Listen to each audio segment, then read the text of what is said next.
নমস্কার। আজ আমরা স্বাস্থ্য সম্পর্কে কিছু আলোচনা করব। মূলত আমাদের যে রোগগুলো, ক্যান্সার, ডায়াবেটিস বা শ্বাসের সমস্যা, এগুলো কিন্তু সংক্রামক রোগ নয় বা ছোঁয়াচে রোগ নয়।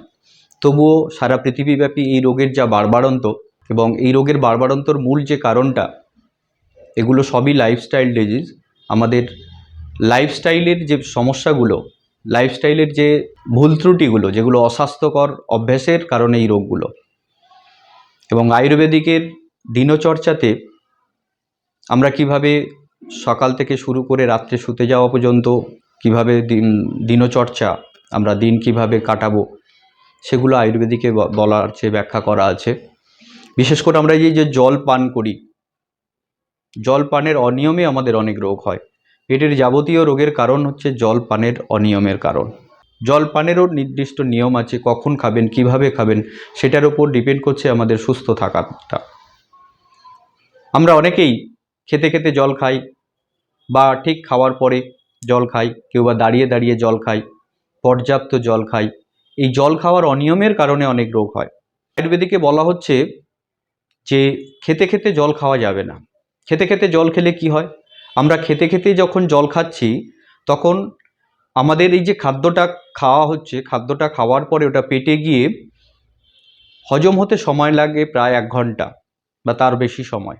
কিন্তু জাস্ট খেতে খেতে আমরা যখন জল খাচ্ছি বা খাওয়ার ঠিক পরে যখন জল খাচ্ছি, তখন ওই পরিপাক প্রক্রিয়াটা ব্যাঘাত ঘটে।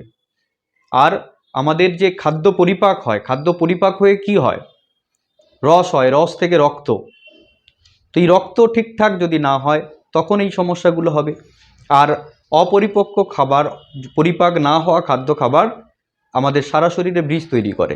এই বীজ থেকে আমাদের সমস্ত রকম রোগ সৃষ্টি হয়, হার্টের থেকে শুরু করে ফুসফুসের সমস্যা থেকে শুরু করে বডিতে যে ধরনের ক্যান্সার বা টিউমার বা যে ধরনের জার্মস, জীবাণু তৈরি হয়, সবই কিন্তু এই অপরিপক্ক খাবার থেকে, পরিপাক না হওয়া খাদ্য খাবার থেকেই এগুলো হয়। তাহলে জল খাওয়ার অনিয়মে কিন্তু খাদ্য পরিপাক হচ্ছে না। যারাই খেতে খেতে জল খাচ্ছে বা খাওয়ার ঠিক পরেই জল খেয়ে নিচ্ছে পর্যাপ্ত, তাদের ক্ষেত্রে গ্যাসের সমস্যা হবেই হবে। আর কোনো ওষুধপাতিতে কোনো রকমভাবে এটা থেকে বাঁচা সম্ভব নয়। এই গ্যাস থেকে বা অন্য জটিল কঠিন রোগ থেকে বাঁচতে গেলে প্রথম অবস্থায় আমাদের জল খাওয়ার নিয়মটাকে পাল্টাতে হবে। খেতে বসে জল খাওয়া যাবে না। খাওয়া দাওয়ার ঠিক 1 ঘন্টা বা তারও বেশি সময় পরে জল খেতে হবে। দাঁড়িয়ে দাঁড়িয়ে জল খেলে আমাদের শরীরে অনেক সমস্যা আসে। যেমন দেখুন, হাঁটুর সমস্যা হওয়া, হাইড্রোসিল হওয়া, হার্নিয়া হওয়া, এগুলো দাঁড়িয়ে দাঁড়িয়ে জল খেলে হতে পারে।